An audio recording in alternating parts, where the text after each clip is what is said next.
Hello, welcome you all on English India YouTube channel. This is सरिता सिंह और आज के video lecture में हम जिस टॉपिक को डिस्कस कर रहे हैं वो है difference between noun clause and noun phrase. Noun clause और फ्रेज में क्या डिफरेंस है, इसी बात को विद एग्जांपल हम डिस्कस करेंगे।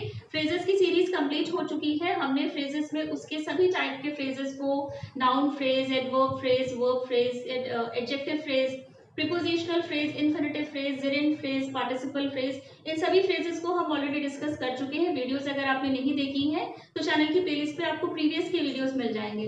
क्लॉजेस की सीरीज में अभी तक हमने सिर्फ नाउन क्लॉज को ही डिस्कस करा है, वो वीडियो भी आपको चैनल की प्लेलिस्ट में मिल जाएगा। तो डिफरेंस क्या है नाउन क्लॉज और नाउन फ्रेज में, इसी बात को आज हम डिस्कस करेंगे।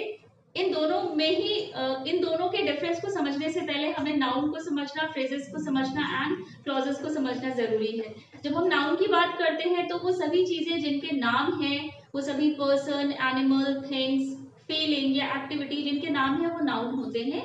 या हम इस तरह से भी कह सकते हैं कि वो सभी चीजें, वो सभी फीलिंग्स जिन्हें हम अपने फाइव सेंस ऑर्गन के थ्रू परसीव कर सकते हैं, वो सभी नाउन है, because all naming words are noun. जब हम फ्रेजेस की बात करते हैं तो फ्रेजेस का मतलब होता है ग्रुप ऑफ वर्ड जिसमें सब्जेक्ट एंड वर्ब का कॉम्बिनेशन नहीं होता है, अलोन स्टैंड नहीं करते हैं, कंप्लीट सेंस नहीं देते हैं, अपने सेंस को प्रूव करने के लिए सेंटेंस के अदर पार्ट पर डिपेंड होते हैं। क्लॉजेस की जब हम बात करते हैं तो क्लॉजेस में हमेशा ही सब्जेक्ट एंड वर्ब का कॉम्बिनेशन होता है, ग्रुप ऑफ वर्ड होता है, अलोन स्टैंड भी करते हैं, अलोन स्टैंड नहीं भी करते हैं। मतलब जब हम क्लॉजेस की बात करते हैं तो क्लॉजेस फर्दर टू पार्ट्स में डिवाइड होते हैं, independent clause and dependent clause. Independent clause में भी सब्जेक्ट एंड वर्ब का कॉम्बिनेशन होता है, अलोन स्टैंड करते हैं, कंप्लीट मीनिंग देते हैं, जिन्हें हम मेन क्लॉज भी कहते हैं। जब हम डिपेंडेंट क्लॉज की बात करते हैं तो ऑल्दो उसमें सब्जेक्ट एंड वर्ब का कॉम्बिनेशन तो होता है, लेकिन वो कंप्लीट सेंस नहीं देते हैं। अपने सेंस को प्रूव करने के लिए वो सेंटेंस के मेन क्लॉज या जिसे हम इंडिपेंडेंट क्लॉज कहते हैं उस पर डिपेंड करते हैं।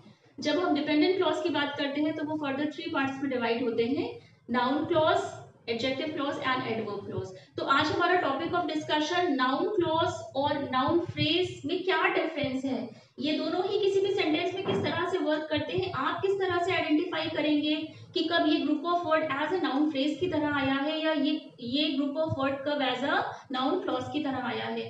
क्योंकि फ्रेजेस भी ग्रुप ऑफ वर्ड होते हैं एंड क्लॉजेस भी ग्रुप ऑफ वर्ड होते हैं। डिफरेंस सिर्फ ये है कि क्लॉजेस में सब्जेक्ट एंड वर्ब का कॉम्बिनेशन होगा, फ्रेजेस में सब्जेक्ट एंड वर्ब का कॉम्बिनेशन नहीं होगा। तो सबसे पहले हम नाउन क्लॉज को देखते हैं। तो जो वर्क किसी भी सेंटेंस में नाउन का होता है, मतलब नाउन का वर्क होता है सेंटेंस में एज अ सब्जेक्ट आना, वर्ब के लिए ऑब्जेक्ट का वर्क करते हैं, वो डायरेक्ट भी हो सकता है, इनडायरेक्ट भी हो सकता है।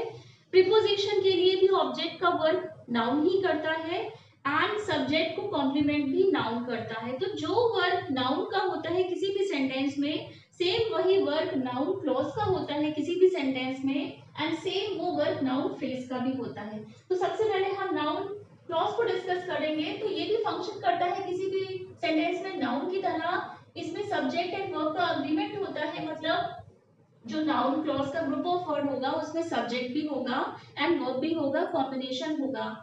डिपेंडेंट क्लॉज इसलिए कहा जाता है क्योंकि ऑल्दो सब्जेक्ट एंड वर्ब के अग्रीमेंट के बाद भी ये कंप्लीट सेंस नहीं देता है, नाउन क्लॉज सेंस को प्रूव करने के लिए ये मेन क्लॉज पे डिपेंड होता है।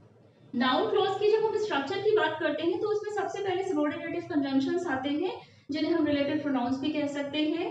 सेंटेंस का सब्जेक्ट आता है एंड वर्ब आती है, उसके बाद में कोई मॉडिफायर भी आ सकता है जो कि एडजेक्टिव हो सकता है, एडवर्ब हो सकता है, कोई वर्ब फ्रेज भी हो सकता है। तो नाउन क्लॉज का स्ट्रक्चर ये हुआ। रिलेटिव प्रोनाउंस से भी स्टार्ट हो सकता है जो कि होते हैं who, whom, whose, which, that। Interrogative pronoun भी यही होते हैं जो WH वर्ड होते हैं, what, who, whom, whose, which and how। And जो सबऑर्डिनेटिव कंजंक्शन होते हैं that, if, whether, when, where, why, what, ये सभी एज अ सबऑर्डिनेटिव कंजंक्शन की तरह आते हैं। नाउन क्लॉज जब फॉर्म होता है तो सबसे पहले सबऑर्डिनेटिव कंजंक्शंस आएंगे जिन्हें हम रिलेटिव प्रोनाउंस भी कह सकते हैं, सब्जेक्ट आएगा एंड वर्ब आएगी, उसके बाद में मॉडिफायर आएगा। अब जो वर्ब नाउन का सेंटेंस में होता है, मतलब एज अ सब्जेक्ट बनना, एज एन ऑब्जेक्ट की तरह आना, प्रीपोजिशन के लिए ऑब्जेक्ट का वर्क करना, सब्जेक्ट को कॉम्प्लीमेंट करना, सेम वही वर्क नाउन क्लॉज का होता है सेंटेंस में। एग्जांपल है यहाँ पर, जब नाउन क्लॉज सेंटेंस में एज अ सब्जेक्ट की तरह आया है, what you said is true. तो यहाँ पर ये जो पूरा एक ग्रुप ऑफ वर्ड है, व्हाट यू सेड, व्हाट यहाँ पर एज अ सबऑर्डिनेटिव कंजंक्शन की तरह आया है, रिलेटिव प्रोनाउन भी आप कह सकते हैं, यू एज अ सब्जेक्ट की तरह आया है, और सेड यहाँ पर वर्ब की तरह आया है। इज ट्रू ये सेंटेंस का अदर पार्ट है। तो नाउन क्लॉज किसी भी सेंटेंस में एज अ सब्जेक्ट की तरह आएगा। आप किस तरह से आइडेंटिफाई करेंगे कि ये नाउन क्लॉज है? सबसे पहले उसमें सबऑर्डिनेटिव कंजंक्शन होगी, सेंटेंस का सब्जेक्ट होगा, वर्ब होगी, जिस पोजीशन पर सेंटेंस का सब्जेक्ट आता है वहीं पर नाउन क्लॉज आएगा। सेकंड एग्जांपल है, जब नाउन क्लॉज वर्ब के लिए ऑब्जेक्ट का काम करता है तो वो वर्ब के जस्ट नेक्स्ट में आएगा। जैसे कि एग्जांपल है, she asked whether we had finished the project. तो यहाँ पर आस्क क्या है? वर्ब है, शी क्या है? सेंटेंस का सब्जेक्ट है। वर्ब के लिए ऑब्जेक्ट, वर्ब को हमेशा ही अपने बाद में ऑब्जेक्ट की रिक्वायरमेंट होती है। किस तरह से आप आइडेंटिफाई करेंगे कि ये नाउन क्लॉज है? वेदर से शुरू हुआ है, वेदर यहाँ पर एज अ सबऑर्डिनेटिव कंजंक्शन की तरह आया है। दैट, इफ और वेदर का यूज हम तब करते हैं जब हमें कंडीशन को बताना होता है। तो weather we had finished the project सबऑर्डिनेटिव conjunction है।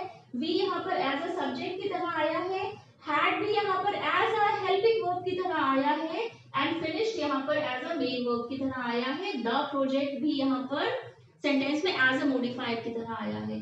तो वर्ब के बाद में हमेशा ही ऑब्जेक्ट की रिक्वायरमेंट होती है। ऑब्जेक्ट हमेशा नाउन या प्रोनाउन होते हैं क्योंकि ये सबऑर्डिनेटिव कंजंक्शन से स्टार्ट हुआ है, सब्जेक्ट है, वर्ब का कॉम्बिनेशन है, तो ये एज अ नाउन क्लॉज की तरह आया है। वर्ब के लिए डायरेक्ट ऑब्जेक्ट का वर्क इसने करा है नाउन क्लॉज ने। अब जो नाउन क्लॉज है वो किसी भी सेंटेंस में सब्जेक्ट को कॉम्प्लीमेंट भी करता है, सब्जेक्ट को रीनेम करता है, सब्जेक्ट को मॉडिफाई करता है, लिंकिंग वर्ब के थ्रू अटैच होता है जो नाउन का पार्ट होता है, या जो टू बी के फॉर्म होते हैं इज, एम, आर, वाज, वर। अब यहाँ पर एग्जांपल है, my dream is that I become a doctor. तो माय ड्रीम क्या है? यहाँ पर सेंटेंस का सब्जेक्ट है, इज क्या है? यहाँ पर वर्ब की तरह आया है, टू बी का फॉर्म है, दैट यहाँ पर एज अ सबऑर्डिनेटिव कंजंक्शन की तरह आया है, आई यहाँ पर सेंटेंस का सब्जेक्ट है, बिकम यहाँ पर एज अ वर्ब की तरह आया है, और डॉक्टर यहाँ पर नाउन है। तो मेरा ड्रीम क्या है? My dream is that I become a doctor. तो ड्रीम को जो और डिफाइन कर रहा है जो ग्रुप ऑफ वर्ड वो है that I become a doctor. तो नाउन क्लॉज सेंटेंस में एज अ सब्जेक्ट कॉम्प्लीमेंट की तरह भी आया है जब वो लिंकिंग वर्ब या टू बी कि किसी भी वर्ब के फॉर्म के थ्रू अटैच होता है सेंटेंस के सब्जेक्ट के साथ। अब जब हम बात करते हैं प्रीपोजिशन के लिए ऑब्जेक्ट बनना, तो वो काम भी नाउन का होता है, सेम वही वर्क नाउन क्लॉज का भी होगा सेंटेंस में। एग्जांपल है, old people like speaking to whoever will listen। तो यहाँ पर टू एज अ प्रीपोजिशन की तरह आया है। प्रीपोजिशन के लिए वर्क ऑब्जेक्ट का वर्क करा है एक पूरे ग्रुप ऑफ वर्ड ने जो कि स्टार्ट हुआ है whoever से। whoever यहाँ पर एज अ सबऑर्डिनेटिव कंजंक्शन की तरह भी आप इसे देख सकते हैं।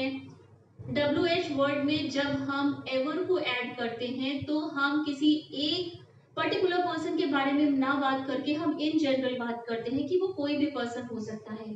तो ओल्ड पीपल क्या करते हैं? पसंद करते हैं टू whoever will listen, मतलब वो कोई भी हो, कोई भी पर्सन उन्हें अगर सुनता है तो ये चीज उन्हें पसंद आती है, ये इस चीज को वो पसंद करते हैं। तो जब WH वर्ड में हम एवर को ऐड कर देते हैं तो वो whoever, whenever, whosoever बन जाते हैं, और ये किसी पर्टिकुलर पर्सन के बारे में बात ना करके इन जनरल बात करते हैं। तो नाउन क्लॉज को तो हमने डिस्कस कर लिया, सब्जेक्ट एंड वर्ब का कॉम्बिनेशन हुआ, सबऑर्डिनेटिव कंजंक्शन से स्टार्ट होते हैं, इन्हें हम रिलेटिव प्रोनाउन भी कह सकते हैं। किसी भी सेंटेंस में एज अ सब्जेक्ट की तरह आएंगे, ऑब्जेक्ट की तरह आएंगे। प्रीपोजिशन के लिए ऑब्जेक्ट का वर्क नाउन क्लॉज करते हैं और सब्जेक्ट को कॉम्प्लीमेंट भी नाउन क्लॉज करते हैं। जब हम फ्रेजेस की बात करते हैं तो फ्रेजेस भी जो नाउन फ्रेज होता है वो सेंटेंस में फंक्शन करता है नाउन की तरह, लेकिन इसमें सब्जेक्ट एंड वर्ब का अग्रीमेंट नहीं होता है। मतलब कि जो नाउन फ्रेज होता है, क्योंकि फ्रेजेस में कभी भी सब्जेक्ट एंड वर्ब का कॉम्बिनेशन नहीं होता है, तो नाउन फ्रेज में भी सब्जेक्ट एंड वर्ब का अग्रीमेंट नहीं होगा। Can't stand alone, alone stand नहीं करते हैं, अपने सेंस को प्रूव करने के लिए सेंटेंस के अदर पार्ट पे डिपेंड करते हैं। तो हमने नाउन क्लॉज में ये पढ़ा था कि नाउन क्लॉज में हमेशा ही सब्जेक्ट वर्ब का कॉम्बिनेशन होगा, सबऑर्डिनेटिव कंजंक्शन आएगी, रिलेटिव प्रोनाउन भी आ सकते हैं, सब्जेक्ट होगा, वर्ब होगा एंड मॉडिफायर होगा, जो कि वर्ब हो सकता है, एडजेक्टिव हो सकता है या एडवर्ब हो सकता है। जब हम नाउन फ्रेज की बात करते हैं तो नाउन फ्रेज का जो भी स्ट्रक्चर होता है, इसमें सबसे पहले प्री मॉडिफायर्स आते हैं, नाउन आता है, बाद में पोस्ट मॉडिफायर्स आते हैं। ये स्ट्रक्चर थोड़ा सा डिफरेंट भी हो सकता है, मतलब पहले नाउन भी आ सकता है, उसके बाद में पोस्ट मॉडिफायर आ सकता है, या प्री मॉडिफायर के साथ में सिर्फ नाउन आ सकते हैं। कहने का मतलब ये है कि जिस तरह से नाउन क्लॉज में सब्जेक्ट एंड वर्ब का कॉम्बिनेशन होगा और सबसे पहले सबऑर्डिनेट कंजंक्शन आएगी, तो नाउन फ्रेज आप किस तरह से आइडेंटिफाई करेंगे? सबसे पहले प्री मॉडिफायर्स आएंगे। प्री मॉडिफायर्स क्या हुए? आर्टिकल हुए जो कि होते हैं ए, एन और द। डिस्ट्रीब्यूटिव एडजेक्टिव हो सकता है जब हम ईच, एवरी, आइदर, नाइदर की बात करते हैं तो ये डिस्ट्रीब्यूटिव एडजेक्टिव है। डेमोन्स्ट्रेटिव एडजेक्टिव भी हो सकते हैं, दिस, दैट, दीज, दोस, जब हम डेमोन्स्ट्रेट करके कोई चीज बताते हैं तो वो डेमोन्स्ट्रेटिव एडजेक्टिव होते हैं। पॉसेसिव एडजेक्टिव भी हो सकता है, माइन, अवर, हिज, हर, ये सभी पॉसेसिव एडजेक्टिव हैं। नंबर्स में 1, 2, 3, 4 ये सभी नंबर भी आ सकते हैं प्री मॉडिफायर में। क्वांटिफायर जो होते हैं वो होते हैं फ्यू, मेनी, सच, सम, ये सभी क्वांटिफायर्स होते हैं। तो जब जो नाउन फ्रेज का स्ट्रक्चर होता है उसमें नाउन तो आएगा ही, लेकिन नाउन से पहले प्री मॉडिफायर्स आते हैं और नाउन के बाद में पोस्ट मॉडिफायर्स आते हैं। जब हम पोस्ट मॉडिफायर की बात करते हैं तो पोस्ट मॉडिफायर प्रीपोजिशनल फ्रेज हो सकता है, इन्फिनेटिव, पार्टिसिपल या एडजेक्टिव फ्रेज भी हो सकता है, एडजेक्टिव क्लॉज भी हो सकता है। आप किस तरह से आइडेंटिफाई करेंगे जबकि ये जो ग्रुप ऑफ वर्ड है ये नाउन क्लॉज है? आप प्री मॉडिफायर को आइडेंटिफाई करिए और पोस्ट मॉडिफायर को आइडेंटिफाई करिए, क्योंकि नाउन जो फ्रेज है उसके कॉम्बिनेशन में या जो उसका स्ट्रक्चर होता है उसमें सबसे पहले प्री मॉडिफायर्स आएंगे, नाउन आएगा।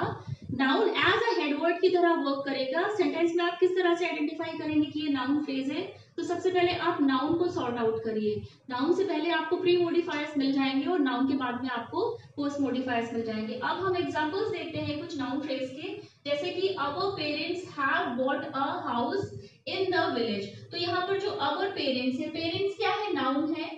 नाउन से पहले क्या आया है? अवर पेरेंट। तो अवर यहाँ पर एज अ पॉसेसिव एडजेक्टिव की तरह आया है क्योंकि इसने नाउन को रीनेम करा है।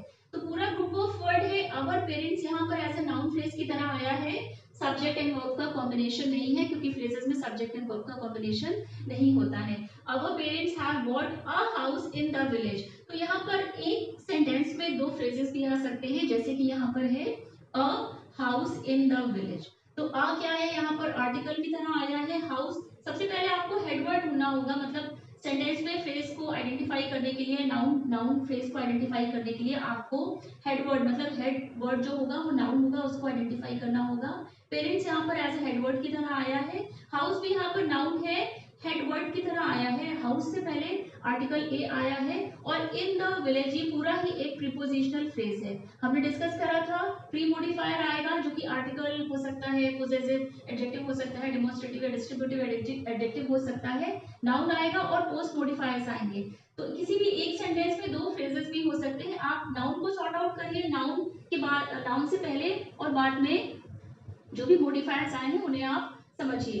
सेकंड एग्जांपल है some people like to have a lot of money. तो यहाँ पर पीपल क्या है? नाउन है। नाउन से पहले सम आया है, ये एज अ क्वांटिफायर की तरह वर्क करा है। पीपल यहाँ पर नाउन है, तो सम पीपल ये पूरा ही ग्रुप ऑफ वर्ड है, नाउन फ्रेज है, सेंटेंस में एज अ सब्जेक्ट की तरह आया है क्योंकि सबसे पहले आया है, लाइक से पहले आया है। लाइक क्या है? यहाँ पर वर्ब है। अब अ लॉट ऑफ मनी भी ये एक पूरा नाउन फ्रेज है। अ यहाँ पर आर्टिकल है, लॉट ऑफ मनी, ऑफ यहाँ पर एज अ प्रीपोजिशन आया है, लॉट यहाँ पर मॉडिफायर की तरह आया है, ऑफ प्रीपोजिशन है एंड मनी अगेन नाउन है। तो जो नाउन फ्रेज है वो किसी भी सेंटेंस में सब्जेक्ट की तरह भी आएगा, ऑब्जेक्ट की तरह भी आएगा। लाइक के लिए सब्जेक्ट का वर्क करा है सम पीपल ने और लास्ट में एज अ ऑब्जेक्ट की तरह आया है अ लॉट ऑफ मनी, ये नाउन फ्रेज है। नेक्स्ट एग्जांपल है at the zoo I saw a tall giraffe. तो यहाँ पर अ टॉल जिराफ क्या है? एक ग्रुप ऑफ वर्ड है, आर्टिकल है इसमें। जिराफ क्या है? नाउन है। नाउन को और किसने डिफाइन करा है? टॉल ने। टॉल यहाँ पर क्या है? एज एन एडजेक्टिव की तरह आया है। तो हमें अपना नाउन फ्रेज मिल चुका है।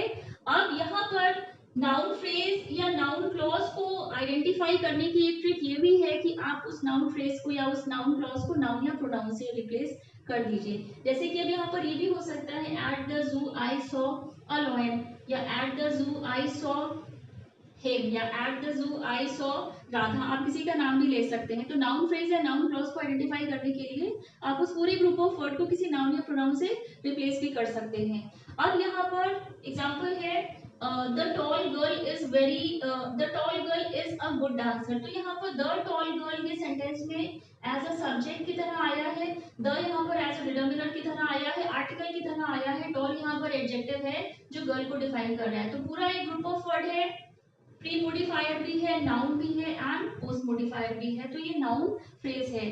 अब यहाँ पर इस के थ्रू कनेक्ट हुआ है, तो इस यहाँ पर एज अ टू बी के फॉर्म में आया है, लिंकिंग वर्ब के फॉर्म में आया है। द टॉल गर्ल सेंटेंस का सब्जेक्ट है, सब्जेक्ट को जो भी ग्रुप ऑफ वर्ड कॉम्प्लीमेंट कर रहा है, रीनेम कर रहा है, वो है a good dancer. Dancer again यहाँ पर नाउन है, नाउन कैसा है, गुड है, तो गुड यहाँ पर एज एन एडजेक्टिव की तरह आया है, यहाँ पर आर्टिकल की तरह आया है।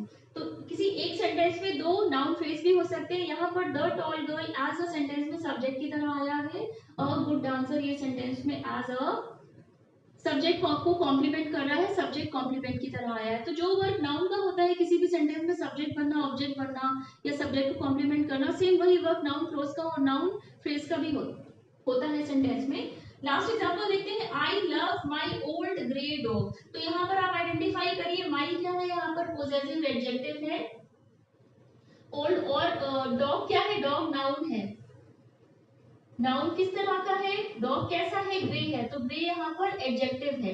एडजेक्टिव को और कौन डिफाइन कर रहा है, ओल्ड। ओल्ड यहाँ पर एज एन एडवर्ब की तरह आया है, क्योंकि एडवर्ब वो वर्ड्स होते हैं जो नाउन जो कि वर्ब एडजेक्टिव और अनदर एडवर्ब को डिफाइन करते हैं। तो इस सेंटेंस में माय ओल्ड ग्रे डॉग, ये पूरा ही जो ग्रुप ऑफ वर्ड है ये नाउन फ्रेज की तरह है, क्योंकि इसमें प्री मोडिफायर्स भी आए हैं और पोस्ट मोडिफायर्स भी आए हैं। तो आज के वीडियो लेक्चर में हमने नाउन क्लॉज और नाउन फ्रेज को डिस्कस करा है।